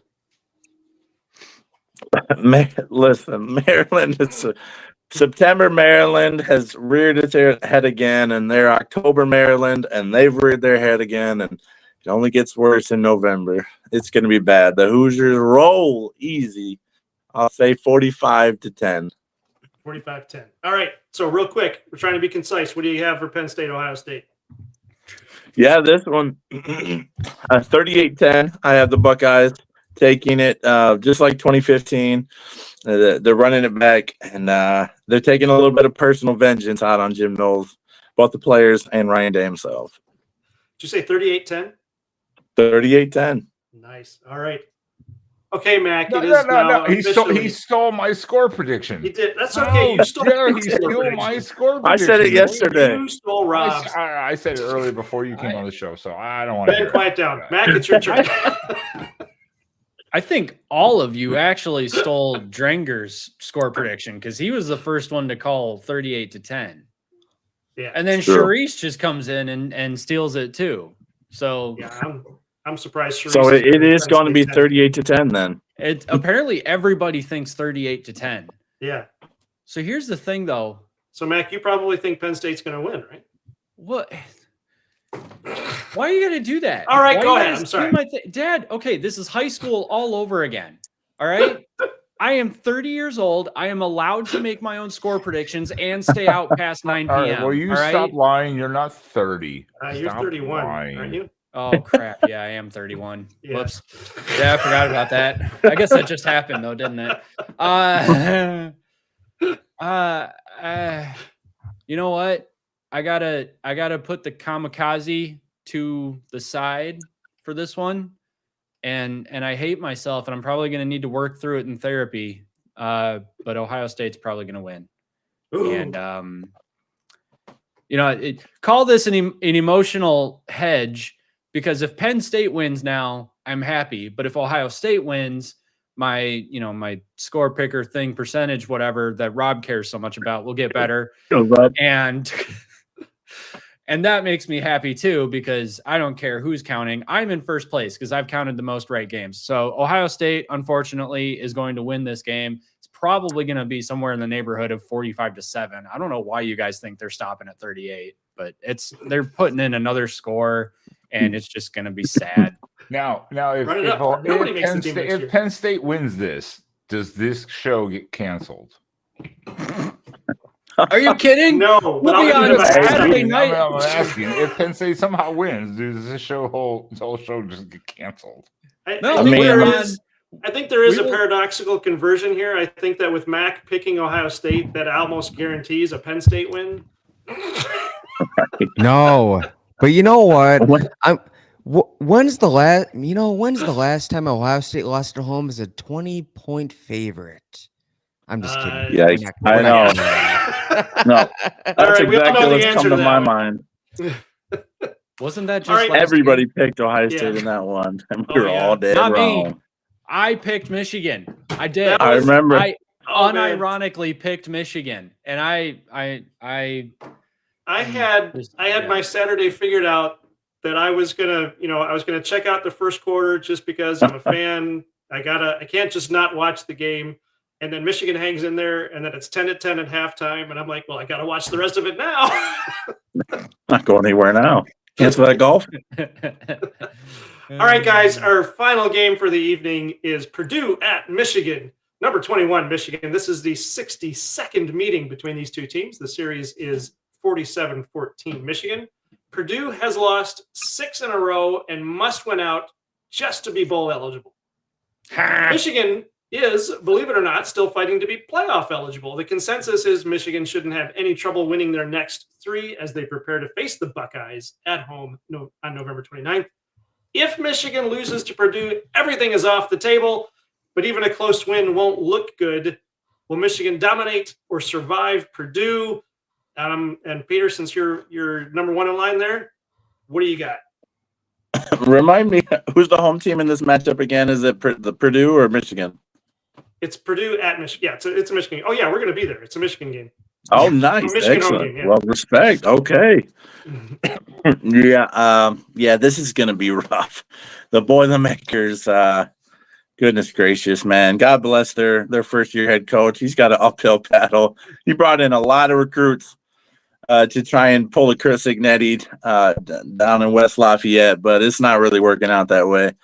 2-6 on the season. Honestly, I think this is a game where Michigan's offense starts to actually really click. And I'm going to go something like kind of a breakout score, probably something like 52-7 Michigan. Ooh, wow. All right. Nice. They play so much better at home. It's like complete opposites. Oh, yeah. I don't understand it, but you're just a totally different team with a lot more confidence at home. So, yeah. Rob, what do you got? Give me Michigan 45, Purdue 10. 10. Not much to say here. Another inferior opponent for Michigan. Wow. Okay. Taking the shots. I'm sorry. Which of us played Ohio and almost lost? I wouldn't say that. Almost lost. I don't know about that. It ended good, but I mean, it was what was it? 13-9 at one point. So are we talking about more losses right now? More losses? No, we're More talking about Moral. almost losses. Moral losses. Moral. That's- Moral losses. Yes, Moral- if we're talking moral moral losses, I thought you Ohio. came up with a new nickname for Sharon Moore just now. Good too. Ben, what do you got? Yeah. Look, Barry Odom took the Purdue job knowing it was a rebuild. So he's doing what he can. I mean, let's put it that way.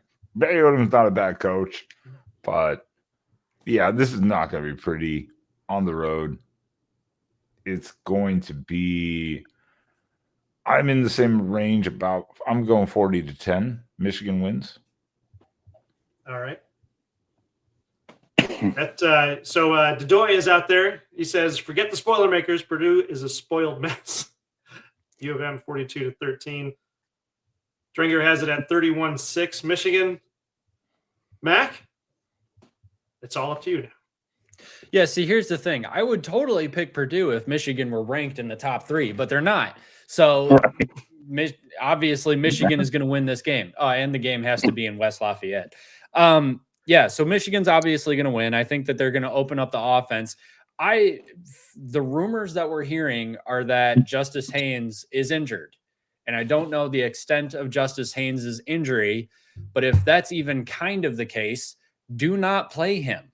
We don't need him for this game. Give Jordan Marshall and Jasper Parker all of the touches. Get Bryce Underwood throwing all over the place.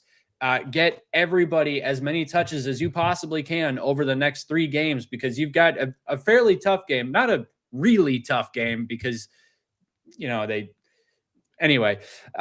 you got a tough game coming up at the end of the season, and you got to get as many of those players ready for that game as possible. And Peter's right. We play a lot better at home. They're a lot more confident. There's a lot more that they can do. So use this as an opportunity to build everybody up. Michigan 56-7. 7. All right. I missed a couple of chats here. Jesse Raiola said that next year Michigan has Oklahoma, Indiana, Oregon, and OSU, maybe Penn State. Yeah, brutal schedule next year. Yep. But like Ben said, we can't be talking about next year's schedule. Ben, you mentioned John's comment is amazing. Which comment was it? I think he deleted it. Oh, did he? I think he deleted it. It's gone. It basically said Lincoln Riley's going to use something as lube. Oh, it was so good. But I think he deleted it. Ryan Day is going to use hand sanitizer as a lube. That's what it was. All That's right. what it was. Sorry. That's what it was. That was all really right, guys. good. Well, Peter, I gotta show you this because you weren't here at that moment. But Oh, here are sure the current Pigskin Showdown results. You were at 9-3. Okay. But that's I okay would take because you're still 75%. 75%. So we'll get those in there. Guys, Can I hold on. Can I comment on what? that? Garrison has not even been here most of the time, and yet he's still ahead of me. That is absolute crap. There was a couple of weeks where he sent me his picks. Numbers. Absolute crap. Rob trying to bring it home for a second year in a row. I like it. Yeah. What? Really? Yeah, I won. Yeah, I he won won last year. Hang on. Okay, so I've got the most wins. That's what we did last year too. Yeah, Also, I well, want all of you to know it's that my wife just texted me and said that comment was deleted for a reason, dorks. Well, obviously, because it was Nicely amazing. done, Mod. It was an amazing comment. It I always lost says my it's depressing. mind over. There's only 4 games left in the regular season, guys. As much as we wait all summer for the season to start, and now we're almost at the end of it. Although now we have several more playoff games to look forward to, so there's that. Hold on, Yeah. we're not going to talk about USC Nebraska real quick because that was in the Twitter X chat. It We were going to was, talk but USC and it's Nebraska. it's quarter And after 10. these are And you some of the expressly worst teams. said you did not want to talk about USC. Well, no, because USC sucks and so does Nebraska. Well, there we go. Oh my gosh, I was just about to say something terrible and not realize it. Now I kind of want Sounds to like say you did it. realize it. No, I was gonna say it without realizing it how bad it was, and then I realized how bad it was, and now that I've said this, I kind of want to say it now. Every week your team sucks. Every week we let you You're gonna- know. Yeah, I was- hopefully Yeah. this Tweet it out Let's later. go ahead. All right. All right, guys. Thank you very much for being on the show tonight. I'm going to let you guys go here one at a time. Rob, you said you had to get going. Why don't you let everybody know where they can find you and what you guys are up to? All right, so you can find my co-host Peter and I at Buckeyes Battlecry. We go live every Tuesday night at 7 p.m., bringing you the boldest takes and college football. You know, we have a new streaming platform. We're pretty much using the same streaming platform as actually, no, we don't use the same one as Cliff and Mac, do we? Peter? Streamlabs, yeah. Streamlabs, Talk Studio, Streamlabs. Yeah, we use Streamlabs. So Yeah. click like, subscribe, and again, Michigan fans who subscribe to the channel, be in there for the long ride because we do bash Michigan, but we are fair when we bash Michigan. When we bash teams when they deserve to be bashed. So Well, you're, Hold on a any- second. anybody you're better can than get- we are because we bash Ohio State fairly and unfairly as often as possible. That's relentless. That's awfully subjective too, isn't it? If I'm a Michigan fan and I hear you bashing Michigan, I'm not going to be like, well, but he's fair though. He's I'm got gonna a be like, point. Screw this. I'm out. That's not how social media works. He's bringing logic and reason. So This is America. I'm You gonna keep stay. your logic out of it. If I want to get pissed by rage bait, I will. I tried to make a rage bait video on Bryce Underwood, but then I kind of backtracked halfway through because I started feeling bad. And I still uploaded it somehow, for some reason. All right, you guys, Well, take care. Thanks, Rob. We'll Thanks for see being on you the guys. show. Yeah. See you guys. And Peter, I just wanted to say thanks for hopping on. I know you got a late night going here, but I appreciate you hopping on for a couple minutes. Exactly, man. It was always fun, man. So you guys have a good night, all right? You too. Take care. You too, Peter. Take care See ya. now. And Ben. And then there was Ben. Also, Ben, I wanted to thank you for letting us be on your show, or letting us. I don't know. Somehow I feel like we were tricked into it. Done. No, I'm going to send you that link every week. And if you want to join, it's an open panel for the After Dark show every Sunday night, 9:30 p.m. Central, basically. It's open Yeah. panel. So if you want to come on, as you saw, it is unfiltered Yeah. completely. I will rage quit once in a while. Multiple That was times. great. That was awesome. It was So, fun. yeah. It's No, a late no, night. it was great having you guys on too. Because it was Thanks. fun. It was just a different panel, but it's open panel. Everyone go over there, check out the Quacking Off channel. Me and Spaz, we talk Oregon Ducks all the time. Again, your reigning Big Ten champions. For a couple more forget- weeks. Don't forget it. Year one, undefeated. I know. Don't, That's don't, crazy. don't forget it. Don't forget it. How are you going to feel when you have to relinquish that crown to Indiana? I threw that thing away like 8 months ago. Oh. And But I you don't keep care. bringing it No. So, It's- wait a minute, the wait a question is, as Michigan or Ohio State fans, how are you going to feel to have to relinquish your historic legacy to Indiana? That's the So- question that you have to ask yourself. All right. What I'm hearing here, Ben, since you threw that crown out, what you're saying is if you can't have it, nobody can have it. You're damn right. No one can have it. We're the kings of the Big Ten until I say further.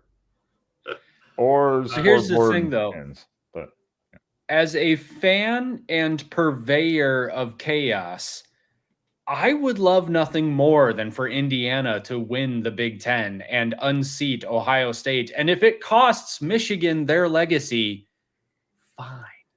I love it. I love it because that's what we're going to talk about after the season is just the chaos that college football is becoming. The coaching changes, the Absolute removals, the chaos. firings, and just what is happening. The traditional Mhm. programs are going down in a way. It's true. Yeah. So NIL has really leveled the playing field. But I appreciate you guys. I know we're way, like 21 minutes over time here. Yeah. Way to stick on a schedule. Way to I don't know how plan this this works. out here. Yeah, way to go, guys. Would you think what I'm believe gonna me do if I next said week that? is just put a timer on the live stream, and at 60 minutes, it just shuts off the internet at my house. Yeah, your PC should explode. Basically, should. that's just what If you happens. don't- It just If you ends. don't end the stream, all of a sudden we just see fire and smoke from your camera. yeah, You're over pretty there much. screaming. It's over. But yeah. Check Spaz and I out on the Quacking Off channel on YouTube. I'll send you guys a link every Sunday if you want to show up for the After Dark show. We love it. right. And we'll be enjoying this weekend if we don't have any stressful games until we go to Iowa after the bye week. So appreciate you guys having me All on right. as usual. And you Yeah. all have a great night. Chat, everyone. Appreciate it. Help Dude, support. thanks these for being guys, on. all right? Appreciate you, Ben. Take care. See you, Ben. All right. Another fine show. I took my sock off. Now I got to put it back on because my socks or my feet All are right. cold. Anything you want to add, or should we just get out of here? Let's see. Put a blue Per the Orleans usual, beside it. everything that Ben said is wrong. Everything, Ben. not Like this Ben, Garrison Rob. wasn't here. Everything. Well, I was getting to that. So per the usual, everything Rob said is wrong. Everything Garrison tweeted this week is wrong. Ohio State is Charmin soft. And what am I missing here? I don't know. I guess that's about it. Go blue. Go blue. Yeah. Yeah. Thank you, everybody, for watching tonight. Really appreciate it. Keep an eye out for more videos on the channel. Enjoy football this weekend. Mac is going to Cosmos will implode after IU wins the Big Ten. Yeah. And Dringer says, go blue. Go blue. Mac, take us out. This is the Michigan Wolverines Team Rivalry Show. Have a fantastic night, everybody. Good night, everybody. Enjoy football this weekend.